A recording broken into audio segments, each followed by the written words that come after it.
காலம் வேகமாய் ஓடுதே, கருத்தில்லாமல் வாழ்ந்தே, கண்ணும் கருத்துமாய் வாழ்ந்திட உதவி செய்யும் தேவா, எனக்கு உணர்வு தாரும் தேவா. உதவி செய்யும் தேவா, எனக்கு உணர்வு தாரும் தேவா. காலம் வேகமாய் ஓடுதே,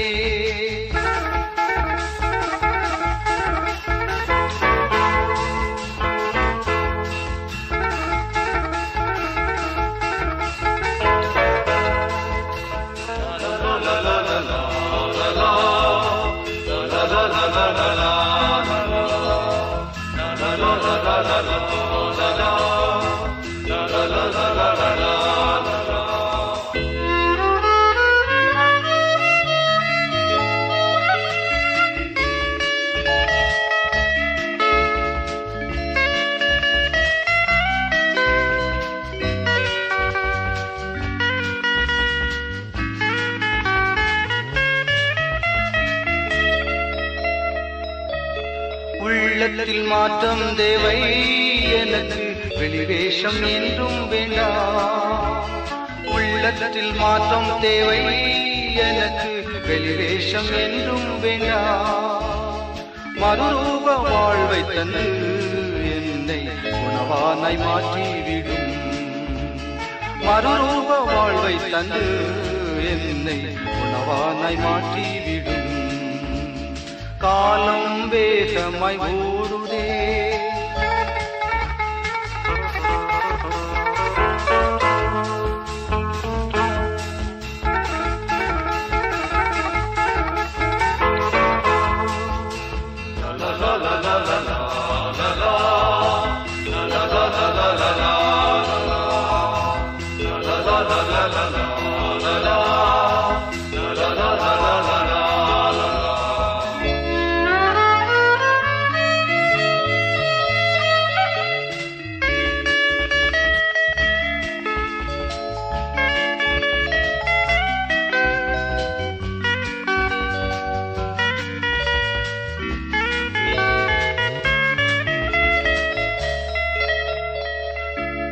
கல்வாரி காட்சி கண்டேன், அந்த காயங்கள் என்னால் என்றே. கல்வாரி காட்சி கண்டேன், அந்த காயங்கள் என்னால் என்றே. அன்பின் ஆழம் கண்டு அந்த அன்புக்கு அடிமை என்றே. அன்பின் ஆழம் கண்டு அந்த அன்புக்கு அடிமை என்றே. காலம் வேகமாய் ஓடுதே,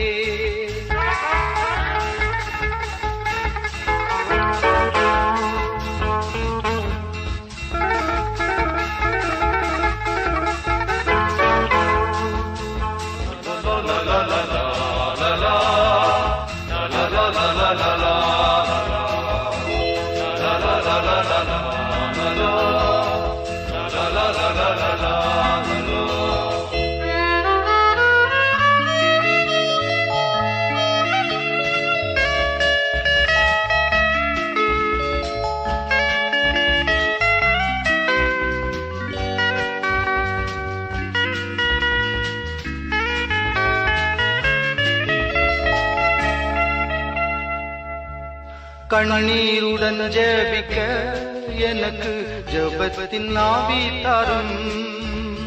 கண்ணீருடன் ஜெபிக்க எனக்கு ஜெபத்தின் ஆவி தாரும். கிருபையின் காலம் இப்போதும் இயேசுவே அருள் கூர்ந்து எம்மை எழுப்பும். கிருபையின் காலம் இப்போதும் இயேசுவே அருள் கூர்ந்து எம்மை எழுப்பும். காலம் வேகமாய் ஓடுதே, கருத்தில்லாமல் வாழ்கின்றே, கண்ணும் கருத்துமாய் வாழ்ந்திட உதவி செய்யும் தேவா, எனக்கு உணர்வு தாரும் தேவா. உதவி செய்யும் தேவா, எனக்கு உணர்வு தாரும் தேவா. காலம் வேகமாய் ஓடுதே. நற்செய்தி பணி சிந்தனைகளை பரிசுத்த வேதாகமத்தின் ஆகமங்களின் வழியாக கற்றுக்கொண்டிருக்கிறோம். இன்று லேவியர் ஆகமம் என்று சொல்லப்பட்டிருக்கிற பழைய ஏற்பாட்டின் 3ஆம் புத்தகத்திற்கு உங்களை அன்போடு கூட அழைக்கிறோம். லேவியர் ஆகமம் என்பதை புதிய ஏற்பாட்டின் புதிய மொழிபெயர்ப்பின் எல்லா சபை சங்கங்களும் மட்டங்களும் சேர்ந்து இணைத்திருக்கிறத லேவியர் என்று மொழிபெயர்க்கிறார்கள். சரியாக மொழிபெயர்க்க வேண்டும் என்றால் ஆண்டவரை சேவிக்கிற ஆசாரியர்களுக்கு ஒப்புவிக்கப்பட்ட மிக முக்கியமான சட்டங்கள் என்று இதற்கு பெயர் தர வேண்டும். சட்டங்கள்னால ஒரு கரடு முரடான ஒரு எண்ணத்தை நமக்கு தருகிறது இல்லை. ஆண்டவர் இப்போது ஆசரிப்பு கூடாரத்திலிருந்து மோசையை கூப்பிட்டு முகமுகமாய் பேசுகின்ற அந்த சம்பவத்தை வசனங்கள் கூறுகிறது. இஸ்ரவேல் புத்திரிடத்தில் சொல்ல வேண்டியது என்னவென்றால், உங்களில் ஒருவன் இந்த ஆண்டவரை ஆராதனையின் மையமாக ஏற்று என்னை சந்திப்பதற்கு, அவர்களை நான் சந்திப்பதற்கு அவன் ஒத்துக்கொள்வான் என்றால், அவள் ஒத்துக்கொள்வாள் என்றால், அவர்களோடு கூட நான் செய்ய வேண்டிய மிக அடிப்படையான ஒழுங்குமுறைகளை இந்த லேவியர் ஆகமம் நமக்கு வெகு அழகாக போதிக்கிறது. பழங்கால இஸ்ரவேலர் கடவுள் தம் தூய தன்மையையும் அவரை வலுப்படுவதற்கான முறைகளையும், அந்த முறைகளை எப்படி குருக்களாக ஊழியர்களாக நிறைவேற்றும் என்கிற நெறிகளையும், அவர்கள் எவ்விதம் இவைகளை கடைபிடிக்க வேண்டும் என்கிற ஒழுங்குகளையும் இந்த நூல் வெகு தெளிவாக திட்டமாக இலைமறைக்காயாக அல்லாதபடி சட்டமாக சொல்லுகிறது. சொல்லிவிட்டு மிக முக்கியமான போதனையாக இந்த கட்டளை கூறுகிறது, உன் மீது நீ அன்பு கூறுவது போல் உனக்கு அடுத்து இருக்கிற அவர்கள் மீது அன்பு கொள்ள.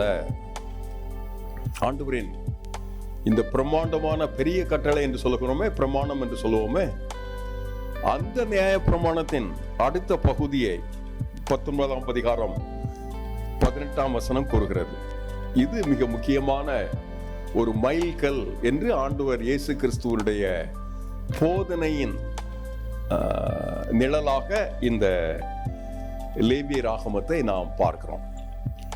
லேவியர் ஆகமம் என்று சொன்ன மாத்திரத்தில் இந்த மனதில் வர வேண்டியது, யூத சிறுவர் சிறுமியர் மழலை பருவத்திலேயே யூத பெற்றோர் அவர்களுக்கு முதலாவது எடுத்து கற்றுக் கொடுக்கிற புத்தகம் லேவியர் ஆகமம். நம்முடைய ஓய்வு நாள் பாடசாலையிலேயோ அல்லாவிட்டால் போதக திட்டத்திலேயோ பெருவாரியாக இந்த லேவியர் ஆகமம் இடம் பெறுவதில்லை.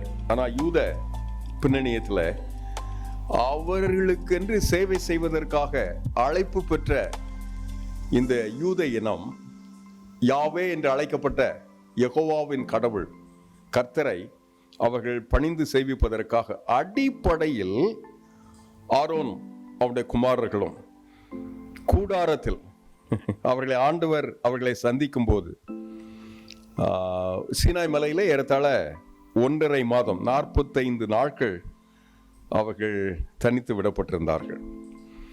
இப்போது கிறிஸ்து அவர்களை வந்து சந்திப்பதற்காக ஒரு ஆசரிப்பு கூடாரம் உருவாயிற்று. அந்த ஆசரிப்பு கூடாரத்தில் வந்து ரிச்சுவல் என்று ஆங்கிலத்தில் அழைப்போம், ஒழுங்கு என்று சொல்லுவோம், சடங்கு என்று அதை பிற மதங்களில் சொல்வார்கள். சட்டபூர்வமான குணாதிசயம் கொண்ட மிக முக்கியமான நம்பிக்கைகளை இந்த ஆசரிப்பு கூடாரம் அவர்களுக்கு கற்றுத்தருகிறது. புதிய ஏற்பாட்டில் 1 பேதுரு 1ஆம் அதிகாரத்தில் 15ஆம் அதிகாரத்தில் இதை பற்றிய வாசிக்கிறோம்.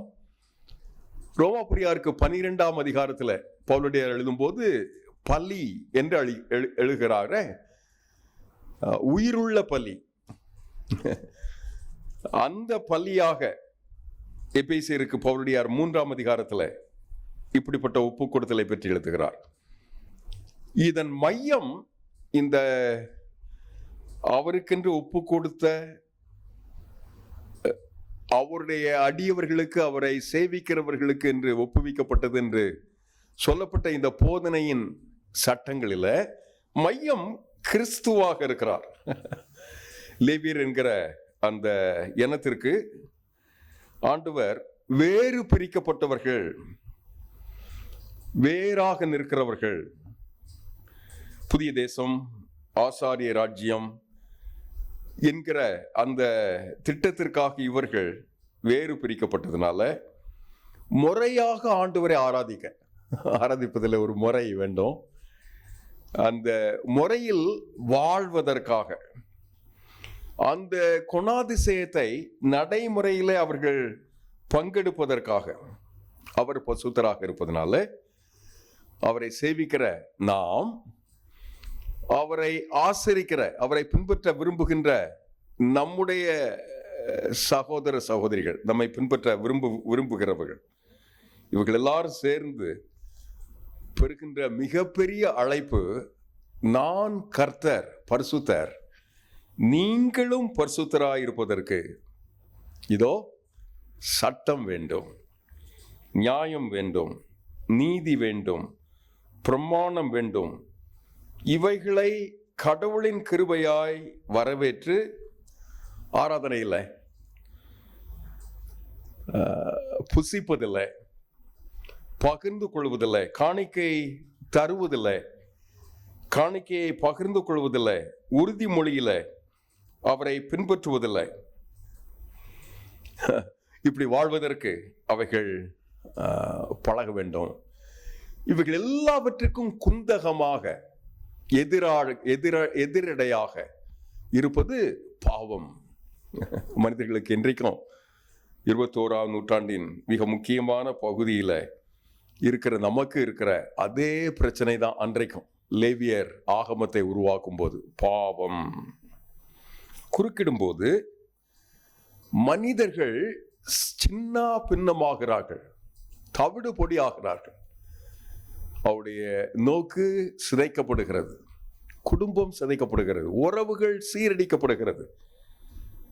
அப்படி அவர்கள் வாழும் எல்லையில இந்த ஆசரிப்பு கூடாரத்தில் இந்த சட்டத்தை பின்பற்றி பலி கொடுத்து ரத்தம் சிந்தி பாவ மன்னிப்பை அவர்கள் பெற்று மீட்பின் பணியை அவர்கள் ஏற்று அந்த மீட்பை பிறருக்கு சொல்வதற்காக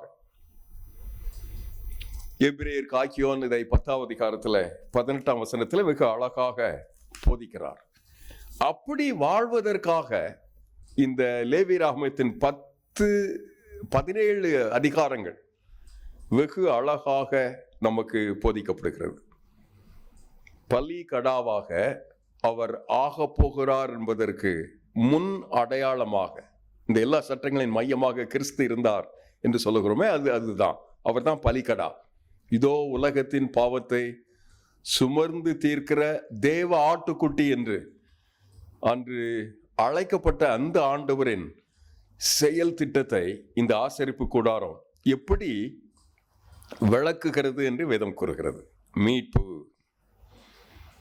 பலி ஆக போகிறார். எவ்விதம்? காணிக்கையாக தம்மை தருவதனால. பாவ பலியில, தவிப்புல, தத்தளிப்புல மனிதர் வந்து இந்த பலிபீடத்துக்கு முன்பாக நின்று மகா பரிசுத்த ஸ்தலத்தில் நின்று ஏக்கத்துல, ஆண்டவரே நான் பாவம் செய்தேன், அக்கிரமம் செய்தேன், மீறிட்டேன், சோதனையில வீழ்ந்தேன் என்று சொல்லும் போது அவர்களின் பிரதிநிதியாய் லேவியர் இந்த மகா பரிசுத்த ஸ்தலத்திற்கு, ஹோலி ஆஃப் ஹோலி என்று ஆங்கிலத்தில் அழைப்பார், அங்கே உள்ள போவதற்கு அவருக்கு தகுதி கிடையாது. இதை என்னுடைய பேராசிரியர் வகுப்புல சொல்லும் போது சொல்லுவார், அவர்களுடைய சரீரங்கள் ஒரு இரும்பு சங்கிலியினாலே கட்டப்பட்டிருக்கும். அவர் போகின்ற விதமும் செய்கின்ற விதமும் கர்த்தர் அவருக்கு காட்டி இருக்கிற இந்த மோசேக்கு கட்டளையிட்ட அந்த வெளிப்படையான கட்டளையின்படி, சட்டத்தின்படி இல்லாவிட்டா அந்த மகா பரிசுத்த ஸ்தலம் இருக்குதே, அந்த பலிபிடத்தில் பலி விடும்போது அடிக்கப்பட்டு போவார்கள் எத்தனையோ பேர் இல்ல. தாவீது ராஜாவுடைய உடன் ஊழியர்கள் உடன்படிக்கை பெட்டியை சுமந்து கொள்ளும் போது ஆண்டவர் அதை சொன்ன விதத்தில் செய்யாததுனால செத்து போனார் சுமந்து வந்தவர்கள் என்று வேதம் நமக்கு கூறுகிறது. அப்படி இந்த மகா பிரதான ஆசாரியராக முன்னணியில மகா பரிசுத்த ஸ்தலத்துக்கு செல்லும்போது தகுதிக்கு மிஞ்சி பரிசுத்தம் இல்லாம கடவுளின் நியமனம் அல்லாம அவர்கள் அதை கையாள்வார்கள் என்றால் என்ன நடக்கும்? இறந்து போவார்கள். இறந்து போன அவரை எப்படி உள்ள போய் அந்த மகா பரிசுத்த ஸ்தலத்துல எப்படி போய் எடுக்கிற? வேற யாரும் போக முடியாது. அதனால வெளியில கட்டப்பட்டிருக்கிற அந்த சங்கிலியிலிருந்து அவரை இழுத்து கொண்டு வந்து அந்த மகா பரிசுத்த ஸ்தலத்திலிருந்து அந்த சங்கிலின் மூலமாக மட்டும்தான் அவர்களை வெளியே கொண்டு வர முடியும். அப்படிப்பட்ட பயங்கரமான தெய்வம், பரிசுத்தத்துல சமரசம் செய்து கொள்ளாத கடவுள். அந்த கடவுளை இன்றைக்கு காலையில அல்லது மாலையில ஆண்டவரின் திருக்கிருபையில இந்த தருணத்துல கொண்டாடுவதற்கு எத்தனை அழகான கிருபையை ஆண்டவர் நமக்கு தந்திருக்கிறார். இந்த வழிபாட்டுக்காக ஆண்டவர் எனக்கு தந்திருக்கிற நல்ல ஒழுங்குமுறைகளில்லை, வழிமுறைகளில்லை. எங்கேயோ மலை உச்சியில சீனா மலைகளை சந்திக்க வேண்டிய இந்த கடவுளை இப்போது என் மத்தியிலேயே வந்து சந்திப்பதற்கு இந்த ஆசரிப்பு கூடாரம் இருப்பதனால இந்த விதிமுறைகளை பின்பற்றி, என்ன விதிமுறை? எனக்கு ஏற்கும் பணிகள் நொறுங்குண்ட ஆவிதான். வசனம் கூறுகிறது, நொறுங்குண்டது நறுங்குண்டதுமான இதயத்தை புறக்கணியாத கடவுள். அதுதான் சட்டம். நொறுங்குதல். நான் என்னுடைய சகோதரரோடு கூட ஊழியம் செய்து கொண்டிருந்தேன் ஒரு சபையில். என்னை அறிமுகம் செய்து விட்டு அவர் சொன்னார் உதாரணம், முட்டை உள்ளிருந்து நொறுங்குதலோடு உடைந்ததென்றால் உயிர் பிறக்கிறது, குஞ்சு பிறக்கிறது. முட்டை வெளியிலிருந்து உடைவு வந்தது என்றால் கூமுட்டை ஆகிறது. உண்மை இல்லை? இந்த சடங்குகளை சட்டமாக ஏற்று கண்மூடித்தனமாக வெளியிலிருக்கிற ஒரு கட்டளை போல எடுத்துக்கொண்டேன் என்றால் நடுக்கமும் பயமும் திகிலும் பயங்கரமும் தான் மிஞ்சுமாக இருக்கும். உள்ளான மனதுல, உள் உணர்வுல இந்த கிருபையை கற்றுக்கொண்டவனாய் இந்த ஆண்டவரின் சன்னிதானத்தில் ஆசரிப்பு கூடாரத்தில் வந்து நின்று ஆண்டவரை ஆராதிப்பேன் என்றால் ஆண்டவர் தம்முடைய பரிசுத்தத்தை எனக்கு தருகிறார். என்னுடைய அசுத்தம், என்னுடைய இயலாமை, என்னுடைய மட்டுப்பாடு அவருடைய பரிசுத்தத்தை கொண்டு கவர்ந்து கொள்ளுகிறது, ஈர்த்து கொள்ளுகிறது, சூழ்ந்து கொள்ளுகிறது, மூடி கொள்ளுகிறது. 1000 தலைமுறைக்கு அது மன்னிக்கிறது. அப்படி இல்லாம உள்ளூர அந்த உணர்வு இல்லாம வெளியான சடங்காக சட்டமாக வைத்திருந்தவன்றா நொறுங்கி போகிறது. அதுதான் உண்மை. இன்றைக்கும் இந்த முழு லேவியராகமத்திலேயும் சொல்லப்பட்ட மீண்டும் மீண்டும் பயன்படுத்தப்பட்ட பதம் என்று ஒன்று இருக்கும் என்றால் பரிசுத்தம் 90 முறை வலியுறுத்தப்படுகிறது. பாவியான மனிதர் எப்படி பரிசுத்தமாக்க முடியும்? அதற்கு ஒரு வழிமுறை இப்போது பிறந்திருக்கிறது. ஆசரிப்பு கூடாரத்துல, அவருடைய பலிபீடத்துல அவர் வந்து வாசம் செய்யும் இடமாக என்னை ஆக்கி அவரை தொழுது கொண்டு சேவித்தா எனக்கு இயேசு நிழலாட்டமாக இன்றைக்கும் தம்முடைய கிருபை கொண்டு என்னை மையம் கொண்டு என்னை ஆசீர்வதிப்பதற்கு, அவர் பலிகடா ஆனதை நினைவு கூர்ந்து அதை ஏற்று வாழ்வதற்கு என்னை அழைக்கிறார். நிழலாட்டமாக இயேசு சொல்லப்பட்ட அந்த லேவி ராகமத்தின் சுத்தம், பரிசுத்தம் என்னை சந்திக்கிறது. அந்த லேவியர் செய்கிற மிக முக்கியமான ஒரு காரியம் காணிக்கை செலுத்துவது. அந்த காணிக்கையை எப்படி செலுத்தணும், எப்படி பரிசுத்தப்படுத்தணும், எப்படி பிரத்யேகப்படுத்தணும், எங்கு அவர்கள் எப்படிப்பட்ட ஆடையை அணிந்து கொண்டு செலுத்தி அந்த பலிபீடத்தின் அக்கினியை அவியாம அவங்க காத்து சாம்பலை தவிர்த்து புதிய கட்டைகளை அடுக்கி அந்த தீபம் தொடர்ந்து எரிந்து கொண்டே இருப்பதற்கு அவர்களுக்கு என்னவெல்லாம் செய்யணுமோ அந்த பலிபடத்தை இந்த ஆண்டவருக்கு அவருடைய ஊழியத்துக்கு நியமித்த ஆண்டுடைய பிள்ளைகள், ஒப்புவிக்கப்பட்ட பிள்ளைகள் ஊழியராய் நிறைவேற்றுவார்கள். தூய்மைக்கான அனுகூலங்களை லேவியர்கள் செய்வார்கள். கடவுளுடைய ஊழியத்தை மிஷனரி இயக்கமாய், சபையாய், புதிய ஏற்பாட்டு திருச்சபையாய், மீட்புக்காக, புதுப்பிப்புதலுக்காக, ஊழியத்துக்காக அழைப்பு பெற்ற நாம் கடவுளின் திட்டத்தை தூய்மையான திட்டமாய், வளரும் பரிசுத்த வாழ்வாய், ஆண்டவரின் கிருபையை நிறைவாக அனுதின வாழ்வாக எனக்குள்ளாக பெற்று தேசிய அளவில் அந்த பரிசுத்தம் வாழ்ந்து வளர்ந்திருக்க, பெருகி இருக்க, பரிபூர்ணப்பட ஆரோன் அவருடைய புத்திரர் திருநிலைப்படுத்தப்பட்டார்கள். லேவியர் என்கிற அந்த வம்சத்துல பிறந்திருந்தாதான். ஆனா ஆண்டவர் என்னை அவருடைய ஆதீனத்துல அவருடைய பிள்ளையாக்கி, அவருடைய வம்சமாக்கி, ஆபிரகாமின் வம்சத்துல எனக்கு அந்த கிருபையை தந்து அனுதின வாழ்வுக்கு, பரிசுத்த நடக்கைக்கு, சடங்குகளுக்கு, உள்ளான உடைவுக்கு தகுதி தந்து என் வாழ்வின் மூலமாய் என் சபையில, என் இயக்கத்துல, என் ஊழியத்துல, என் தேசத்துல, உலகெங்கும் இருக்கிற கடவுளின் திட்டத்துல என்னை இந்த ஊழியத்துக்காக பிரத்யேகப்படுத்தி அழைக்கிறார். பலியிடுவதற்காக சட்டம், அவர் அண்டை உண்மையாய் வந்து நிற்பதற்காக, உண்டு பகிர்ந்து கொள்வதற்காக சட்டம், சமாதானம் தருவதற்காக, சமாதானம் பெறுவதற்காக சட்டம், இறுதியாக பாவம் நீங்குவதற்கான சட்டம். ஆரோன் நம்முடைய குமாரர், ஆரோனின் காணிக்கை சட்டம், வினோதமான அக்கினி கடவுளின் திட்டம், அது ஒரு சட்டம். இப்படி தூய்மைக்கான சட்டமாக ஆண்டவரின் திரு திட்டத்தை அவருடைய பிள்ளைகளாக பெற்றுக்கொண்டு பணிவிடை செய்வதற்காக ஆண்டவர் நம்மை மீட்பின் திட்டத்திற்காக தூய்மை வாழ்வுக்காக அழைக்கிறார். தூய்மைக்காக கடலுக்கு செல்ல வேண்டியதில்லை, மலைக்கு செல்ல வேண்டியதில்லை, முகடுகளுக்கு செல்ல வேண்டியதில்லை, குகைகளுக்கு செல்ல வேண்டியதில்லை. உண்ட இதயத்தை அவர் வந்து வாசம் செய்வதற்கு ஏற்ற இடமாக மாற்றிட்டா, அவர் சொல்லுகின்ற சட்டத்தின்படி உள்ளூர உடைந்த உள்ளத்தோடு அவரை தேடிட்டா, அவருடைய பரிசுத்தம் என்னை வந்து சந்திக்கிறது, கவர்ந்து கொள்ளுகிறது, ஈர்த்து கொள்ளுகிறது, சூழ்ந்து கொள்ளுகிறது. அந்த பெரும் கிருபை ஆண்டவர் நமக்கு தருவதற்காய் லேவியராமகம் அப்படிப்பட்ட பிள்ளைகளுக்காக ஒப்புவிக்கப்பட்டதுனால என்னை அவருடைய திருத்திட்டத்தில் தகுதிப்படுத்துவதாக, ஊழியம் செய்வதற்கு ஊக்கம் தருவதாக, என்னை நடத்துவதாக. ஆமென்.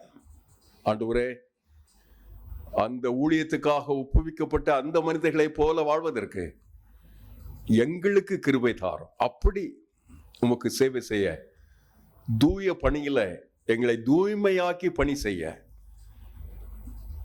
உலகத்தின் முடிவு புரிந்த சகல நாட்கள் எங்களோடு கூட இருக்கிற ஆண்டவர் உலகத்தின் பலி கடாவாக படியிடப்பட்டதுனால உலகெங்கும் வாழ்கின்ற மனிதர்களுக்கு எடுத்து செல்வதற்காக எங்களை மிளிர பண்ணும், தூக்கி நிறுத்தும், சேவை செய்கிறவர்களாக்கும். இயேசுவின் நாமத்தில் தாழ்மையாய் ஜெபிக்கிறோம் நல்ல பிதாவே. ஆமென்.